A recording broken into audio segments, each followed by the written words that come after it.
The most rewarding thing that ever happens to me is people make my cocktails and then DM me pictures or tag me in them, and them and their family love them. Like, that to me is the best part of the whole thing. How did the former general manager of a fitness studio become the go-to source for home bartenders? Let's find out on The Spirit Guides. Sam Pence is served by Sammy on Instagram and TikTok. In addition to his fitness gig, he was a TV station sales rep.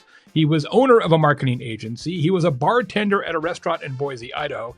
And in just a couple of years has accumulated 500,000 followers of his easy-to-make, accessible cocktail creations. What is next for Sam, and how has his life changed since he started on his journey as a spirits content creator? We'll find out on this episode of The Spirit Guides, the show about the entrepreneurial journeys of the world's top booze influencers. I am your host, Tequila J. Bear. Fans of the show are known as the Sippers, and all you Sippers know that every episode can be found at thespiritguides.info, and the videos are always at thespiritguides.video.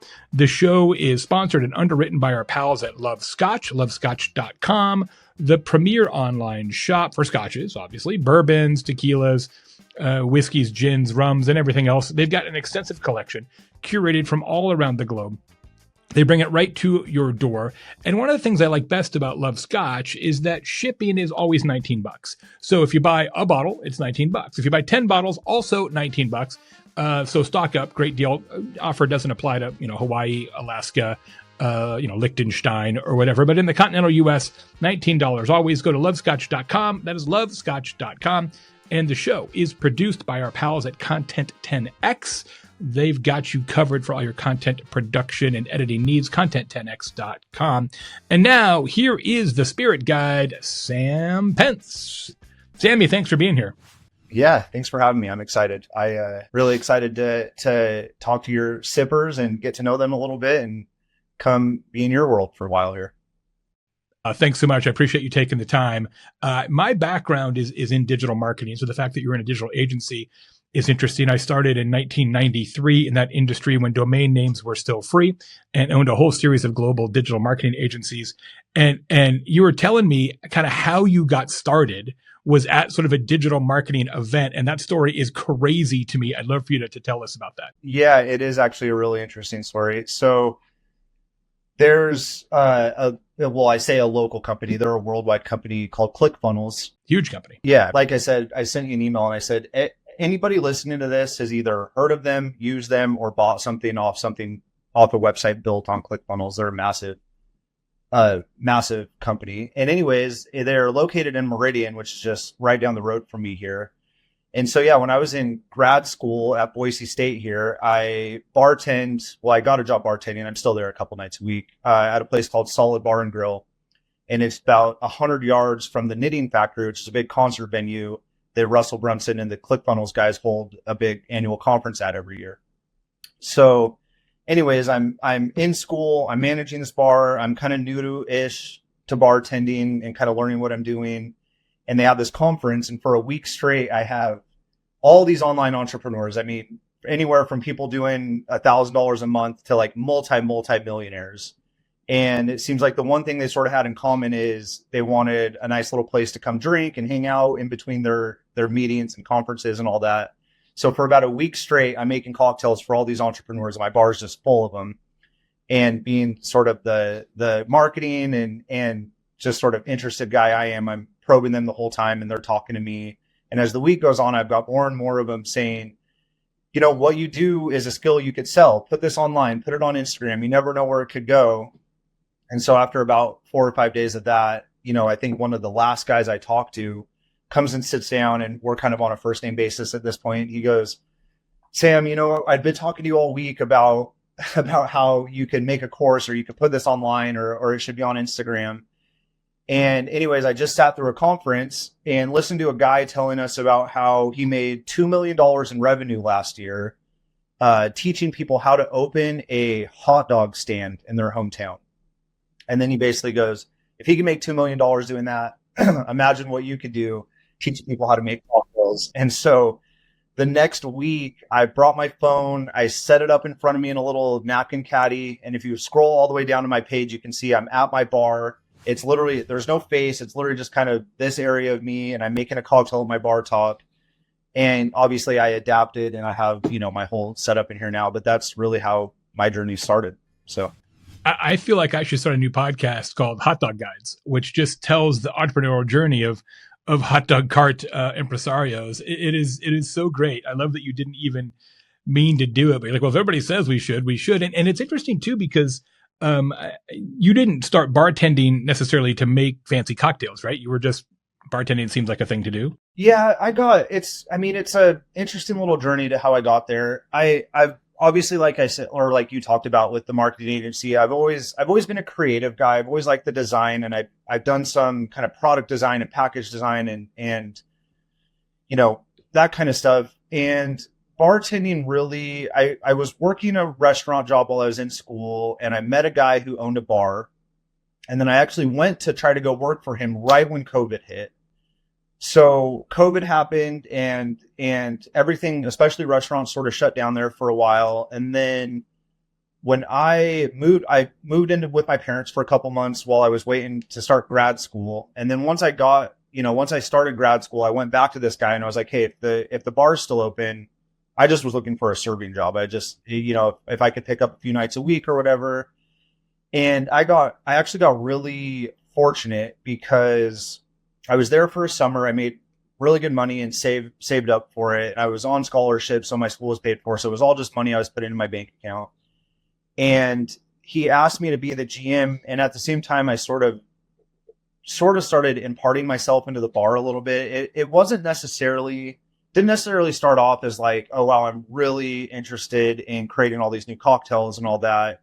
It was more, the bartenders are making really good money. They have, really good shifts. It just was more, kind of necessity for me at the time than anything. And anyways, I got really fortunate because there was a bartender working there at the time who sort of took me under her wing. Her name's Brittany Poole. And she is like, to this day, like far and above the best and most creative bartender I've ever met in my entire life. She's like phenomenal. And she kind of she runs her own business and she does like custom cocktails. She's kind of done it all over the country, but she sort of took me under her wing and we'd have a lot of conversations about like, I was learning liquors and liqueurs too. I'm like, what is this? Okay, what would go good with that? How do you go about making these cocktails? And it was something I sort of just dove into. And as me and her worked more together and kind of developed our friendship and relationship, we sort of just built off each other, and it really kind of fed my interest in, it really satisfies a lot of things for me. Like I'm there already, and it's kind of, I've got it right in front of me, and it's also a really cool and good outlet to be creative and come up with new things. I've always been big into cooking, so it's kind of a straight shoot off of like making something that looks appealing, and then you have this whole other element that a lot of other creative outlets don't have, which is like it's got to look appealing, but also it's got to taste appealing too. So it's sort of just bringing more senses into that creative element. And I think it just really resonated well and quickly. You started making the videos pretty simply, as you said, just kind of setting the camera up on the bar and then had some success. How long were you making videos in social media before you realized, oh, this maybe is a thing? I would say, so I made a commitment to myself when I first started it. And I said, I'm going to make a video a day for the next 365 days, regardless of if I get 1 follower or 1 million followers. And then I will have a good sample size to say like, okay, this is going to work or this isn't going to work. But I was going to give it its time. And I think I made it like 300 days or something. But anyways, I would say it was about 5 months ish until things really started taking off. And I would say a lot of that 5 months is like, I spent a lot of time asking my follower, like when I first started it, I converted my personal Instagram account. So I had like 1,000 followers or something. And I started to get a couple here and there. And then I would just ask people like, is what I'm making interesting to you, or do you want to see something else? And what I found was where I wanted to do like these blueberry, basil, and like these infused and all this stuff. Like what I really found out early was that people just want to know how to make a standard good margarita at home. or people just want to know what's the difference between bourbon and rye, or like, I think I had an idea of like kind of where people's understanding of cocktails and mixology was. And it turns out that it's actually kind of more down here. Like they go to the bar and they know what tastes good and what they like. But if I told the average person to just like make me a good margarita, they really have no idea how to do it. So that's kind of when there was three things that really started going for me. So once I started figuring out that like people need to know the basics first, like they may be interested in how to make more crazy cocktails that I'm interested in eventually, but they need to be educated first. The second thing was I realized that like I need to put my face in these videos and I need to be talking, and that's going to be the only way to really build a brand around anything is to sort of have that face on. So you could scroll back and watch me struggle through the awkward phases of talking into a camera, because everybody, not just you. I mean, it's not something that comes natural to me. It's not something that I just, picked up on. It's very much like me fumbling over my words and kind of jittery on camera. And it just steadily gets more and more, comfortable.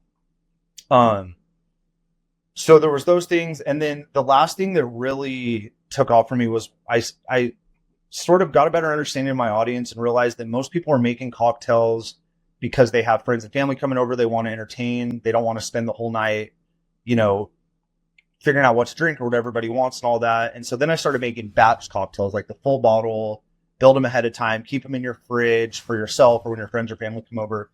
And so once I had those three things in place, it really took off. So my girlfriend and I were on vacation. It was November and early December-ish, about 5 months after I started my page. And when we left on that vacation, I had 2,000 or 3,000 followers.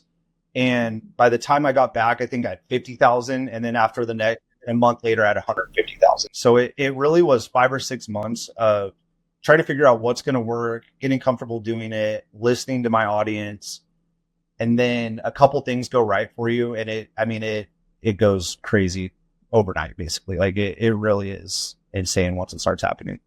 Now, how do you decide what cocktails to make and whether to do a batched cocktail or a regular cocktail? And some of it's probably brand sponsorships, etc. But how do you kind of think through the editorial approach? Yeah, sure. I mean, it's very seasonal with me. So it's like, I really like to do, summer flavors and summer type of cocktails. And like, it's also very situational for me.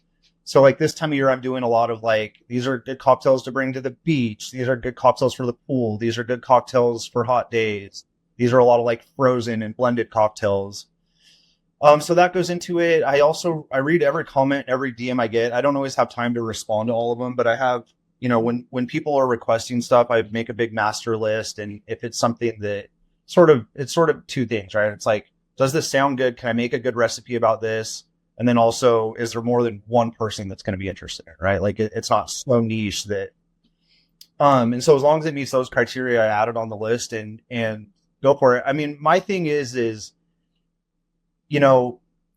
everybody has different taste buds. Everyone likes different liquors and different things or whatever. So I try to do a nice mixture. I try to cover all my liquors. I try to cover the sweet cocktails and the not so sweet cocktails. And sometimes I start going off on the things that I personally like, but, yeah. And then with the batch cocktail thing and brand partnerships, I mean, my first question, whenever a brand reaches out to me and says like, hey, we want you to make this recipe, or we want you to use our liquor or whatever. I mean, my first question is always like, are you open to me turning it into a batch cocktail? Like, cause more often than not, they have, especially the big liquor companies, they have like, we're making this cocktail and this is what we want you to make. And I was like, okay, but if I do cups instead of ounces, I can make a full bottle. And that's what my followers really care about. And most of them are pretty open to doing that with me. But it's my first question every time. Oh, that's fascinating. That's really kind of how you lean into it is batch first and individual cocktails second. And you would think most brands would be into it because now you're like, okay, you need a whole bottle to make this, which is certainly, from a depletion perspective, you think they'd be all for it. Yeah, I mean, and brands really, I mean, they're interested. Brands are really, really good about listening to you because they understand that even with all the numbers, nobody's going to understand your audience as well as you do. So almost every brand I work with is very open to like, what do you think's going to resonate? And let's find some middle ground here where we can get what we want, and you can do what's going to perform best. And usually that ends up being some sort of batch cocktail. Every now and then it doesn't work out that way, but it's pretty rare. So now that you've been doing this for a little while and obviously you've had great success, what does your girlfriend, your family, your friends think about all this? You're like, wait a second, you were just running the fitness center and tending bar, and now all of a sudden you are Instagram and TikTok celebrity. Like, how's that conversation? Let me take each group of people one at a time here. Okay, great. My girlfriend is still in awe of the whole thing. It's like almost every single day we show up and there's a new package on the door, and she's almost kind of the one that reminds me how cool what I'm doing is, because I'm looking at it all day, every day, and I'm so immersed in it that she's a lot of times the one that kind of is like, dude, you have 500,000 people on TikTok and Instagram combined following you. Or like, it's incredible how many. She's kind of the one that humbles me and like brings me back to like realize how cool what I'm doing is, instead of just being so hyper focused. My coworkers is kind of a funny situation, because I went from being their boss to being a guy that's only there a couple days a week, and really sort of like this guy that now it's starting to be sort of people come into the bar and they're like, hey, are you served by Sammy? You're like, hey, I think I follow you on Instagram, and they all get to see that, and it's kind of an interesting, funny little situation there. I mean, they'll sort of poke fun at me, and they'll come in and be like, hey, aren't you that famous guy? And just mess with me a little bit. So that's kind of a fun experience, and for them to sort of get to see a little bit of my world there. I would say the funniest situation out of all of it is my friend group, because they're all sort of like, what do you do for a living? Like, how do you make money? So they don't really understand how I'm making a lot of money. There's also another sort of little faction of my friends that I feel like it's sort of inspired. I've got one of my best friends started a golf channel. He's a phenomenal golf coach. And so I have a lot of conversations with him about sort of like what I would do and trying to build that. And then I have another one that's a real estate agent that's sort of tried to do the same thing. So I feel like it's had a really positive effect on some of them. I think the funniest anecdote about how it affects my friends is something that my followers probably don't know a whole lot about me, but in my friend group, I'm like by far the least drinking friend that any of us have. Like I don't drink a lot. I drink sometimes, and I'll have a beer at dinner, and I do enjoy a good cocktail, and especially like when I'm making good cocktails and stuff. But it's like, even in college or whatever, I've never been like the friend that drinks by any means. And so it's funny to all of my friends that are like, of all the people that has liquor in my office and teaches people how to make all these cocktails, I'm like the last person they would have ever expected to be doing it. And so that's always kind of a funny conversation when it's just like the cocktail influencer who doesn't even drink type of thing. I hear you. That's pretty great. Hey sippers, hope you're loving this episode of The Spirit Guides. If you are, would you please follow the show on Spotify, Apple, wherever you get your podcasts, or subscribe to the show on YouTube? And the most important thing you can do for the show and for me is to leave a review. It makes a big difference. Thanks so much. Back to the show. One of the things I think is interesting, maybe it's your background in marketing. You do a couple things different than a lot of other spirit guides. Like you've got an email newsletter, you've got a recipe ebook that you put together to collect email addresses. So it seems like that you're trying to build relationships with the audience outside of just Instagram and TikTok, which as a marketing strategist myself, I think is spot on. Love for you to talk about that a little bit. Yeah, sure. I mean, followers is cool and all that stuff, but it's like, I've never been the kind of person that really feeds off like attention, right? Like the only reason why having that many followers is cool to me is one, because I mean, I have a chance to like, possibly help a lot of people do something that they didn't know how to do before. But I mean, realistically, you do it because at a certain point you want it to be a business and you want it to be something that can support your family, and it's the dream for everybody, right? Like do something that gives you freedom, do something that you enjoy, and make a good enough living off of it that you don't have to do a ton of other things, right? So, I mean, yeah, it's for me, it's really important. For me, it's all not worth it, and it's all for nothing if I'm not going to figure out a way that I can turn it into something that supports supports my family. So, the cocktail books were sort of my first dive into like monetizing the whole thing really at all. I mean, the majority of my income's brand deals anyways, but I know that with the amount of followers I have, there's a lot more out there, not only in like money I can make, but there's a lot more value I can provide all my followers and stuff too. So yeah, the cocktail books were my first thing. We're doing the newsletter now more of as a way to like re-engage people. And kind of what I found is kind of one of the hardest things about social media marketing is it's very low. It's a very small ask to get somebody to just click a follow button, right?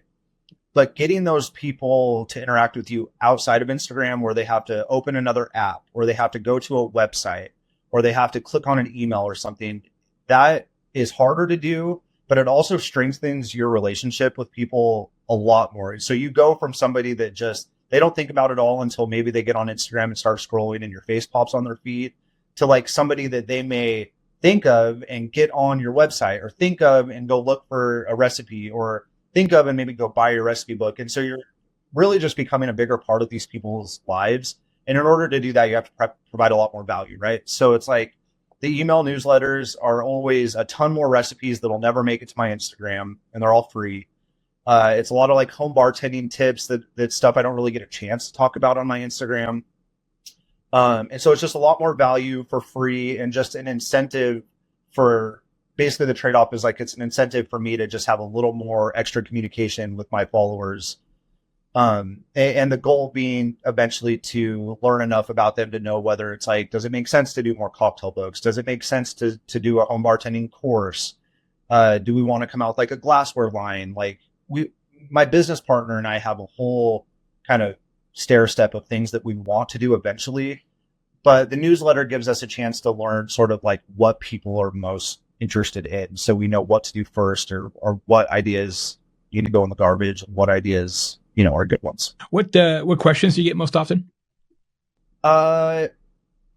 Honestly, I get questions in my DMs mostly about somebody has an event coming up and they have this many people that they need to make drinks for, and like they have 1-star ingredient they really want to be used.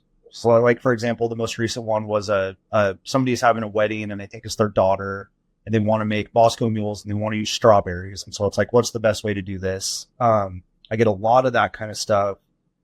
Honestly, I get, just trying to be cautious about alienating my followers here. I get a lot of like questions that I answer to people will just go kind of read the caption type of thing. Like, how many servings does this make? How many, whatever, how kind of stuff.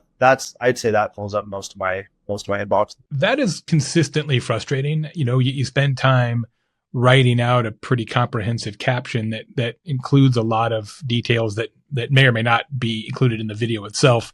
And then people ask that question either in the comments or the DMs. You're like, that's why there's a caption, right? But a lot of people never look at the captions, and both is just a sort of matter of course, or they're just, don't take the time to do it.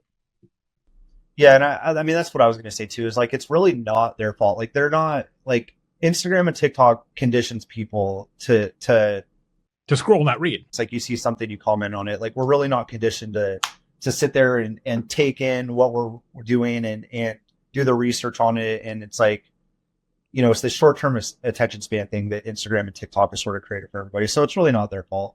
I get a lot of really good questions. I get a lot of, I have this kind of liquor. What are kind of the best things I could do with it? If you have this ingredient, what's the best way to get the flavor?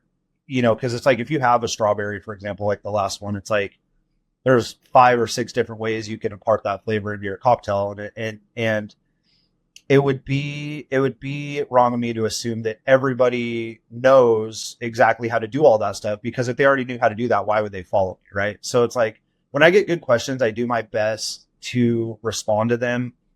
Every now and then especially when I have a video or two that's going viral at the same time, I sort of get drowned in my DMs and I lose some of them, but I do my best to respond to everybody, as best as I can. So try to help as much as I can, What's been the most rewarding aspect of this for you so far?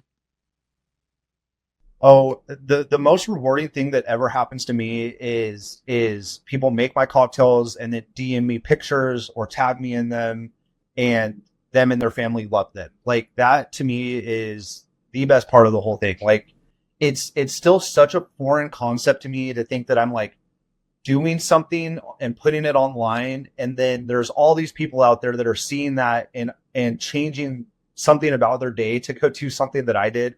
Mind-boggling to me. Like it still hasn't set in that, you know, even with however many followers I have or whatever, somebody sees a video of mine, goes to the grocery store, buys something they wouldn't have bought, makes something they wouldn't have made, shares it with someone they wouldn't have shared it with, and that's all because of me. I can't. It doesn't even click in my brain that that's what happens. So.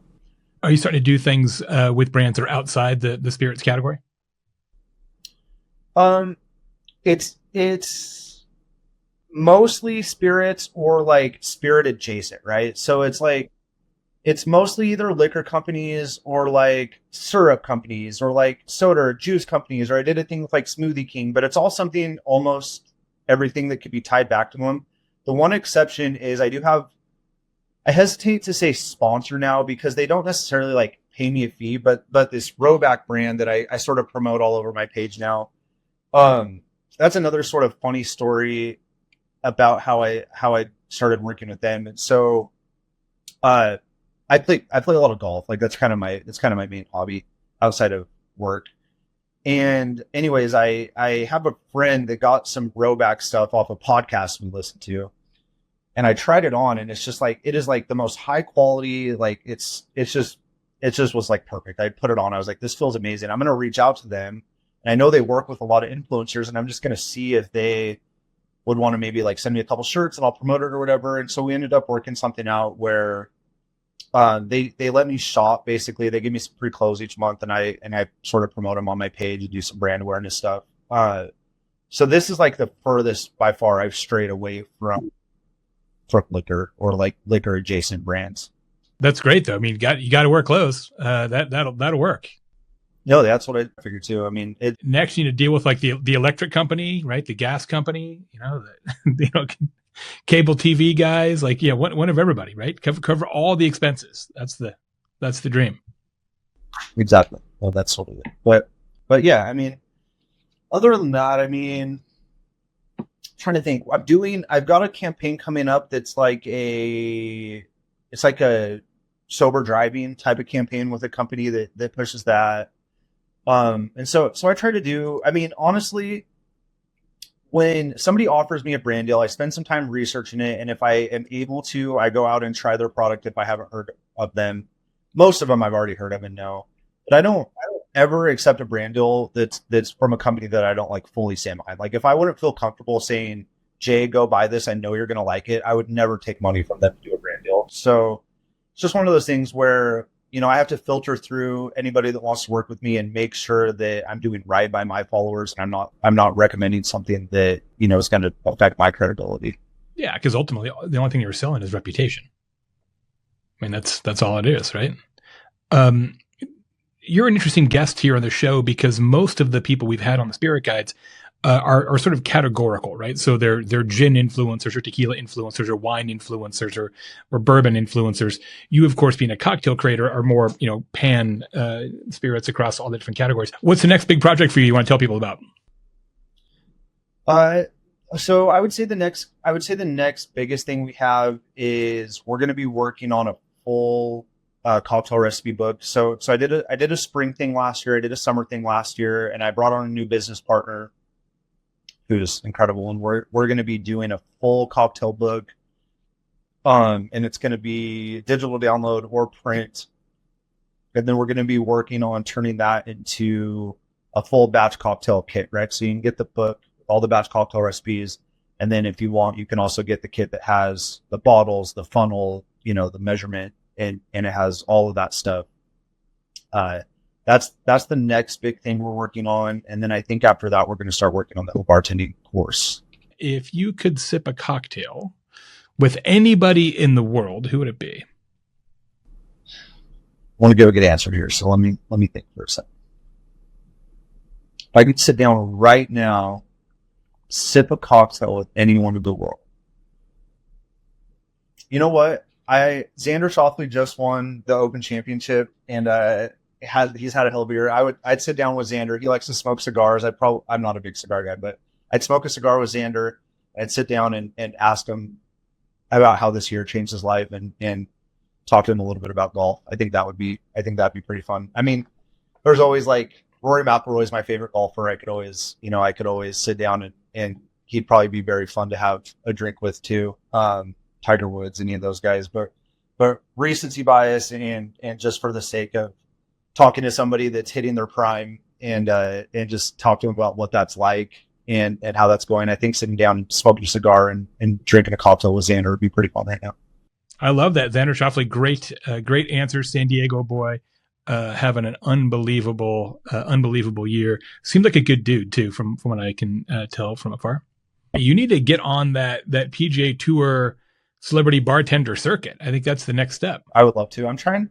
Been sort of trying to figure out how to parlay my way into some of that stuff, like even outside the golf realm, like just parlay my way into like making celebrity cocktails with them or, with their liquors and getting them in some of my videos. Like I spent a few videos really going hard after Snoop Dogg. I did a couple things like with his wine and cocktails he'd be interested in, and had all my followers tag him and stuff. And I did get a comment from him, but I never got to really like chat with him about it. But I've been sort of trying to figure out how to work my way into that category, because I would really love, I've got some really good ideas, and I would really love to start doing something like that, where I can bring celebrities on, make a cocktail, like their favorite cocktail with them, or if they have a liquor brand, we can use their liquor. And I've got some fun ideas for that. I just need to figure out how to get there. I would love that. That's an incredible show. I hope you do it, because I would definitely tune in.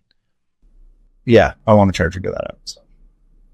Sippers, that is Sam Pence. Congratulations on all the success. Super happy for you. He is served by Sammy. You can find him on Instagram. You can find him on TikTok and beyond. Go to thespiritguides.info for links, show notes. Also, thespiritguides.video for the YouTube version of this conversation. Big thanks to our friends at lovescotch.com for their support. Don't forget, you can get their extraordinary curated collection sent right to your front door or your back door if that's your deal.